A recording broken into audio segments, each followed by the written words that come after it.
আশ্বিনে শারদ প্রাতে বেজে উঠেছে আলোক মঞ্জির, ধরণীর বহিরাকাশে অন্তরিত মেঘমালা, প্রকৃতির অন্তরাকাশে জাগরিত জ্যোতির্ময়ী জগন্মাতার আগমন বার্তা, আনন্দময়ী মহামায়ার পদধ্বনি।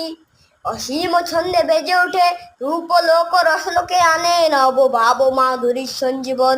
তাই আনন্দিতা শ্যামলী মাতৃকার চিন্ময়ীকে মিন্ময়ীতে আবাহন, আচিক্ত শক্তি রূপিণী বিশ্বজননীর সরস্বতীমণ্ডিতা প্রতিমা মন্দিরে মন্দিরে ধ্যান বোধিতা।